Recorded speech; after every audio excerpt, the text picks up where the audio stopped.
All right, let's do another example of solving equations with variables on both sides. Let's take a look here. We'll do number 5. Now, before we start number 5, I want you to notice something here. 2p minus 2p, 2p, take away 2p. Hey, well, that's just 0 right there. So let's just get rid of those. So we've got 11 over 4p minus 1/2 equals, yes, yep, equals 5. Okay, now, our denominators are 4 and 2. The smallest number that goes into both 4 and 2, or the smallest number that both 4 and 2 go into is 4. So we're going to multiply both sides of this equation by 4, simply to get rid of the ugly fractions. I don't want to deal with fractions. Now, if you don't mind dealing with the fractions, you don't have to do this step. Let's get rid of it.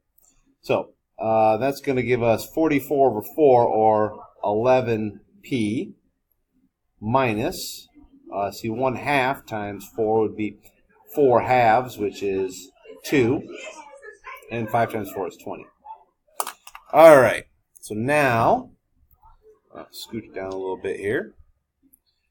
So we're going to add 2 to both sides. And then we've got 11p equals 22, and we'll divide by 2 on both sides and end up with p equals 2. Now to check and see that we've done this correctly, we're going to go back to our original equation and substitute p, or 2 for p on both sides. So we've got 11 ABC4 times 2 minus 1 ABC2.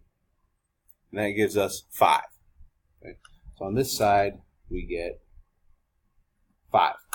And over here on this side, well, I mean, it's kind of silly, but 2 times 2 minus 2 times 2.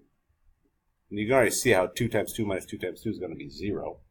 And then plus our 5 is 5. So we have 5 on both sides.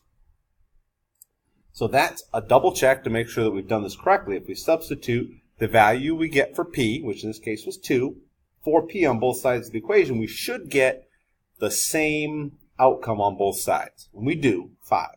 Also, if we were using this method to find the point of intersection of two lines, which we're going to be doing when we go back to finding the distance between a point and a line, this would be our y coordinate. So our point of intersection would be 2, 5, if that's what we were doing here, which we will be soon.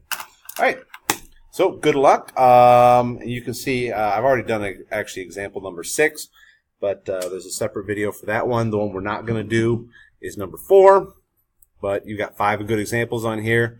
So there you go. Good luck.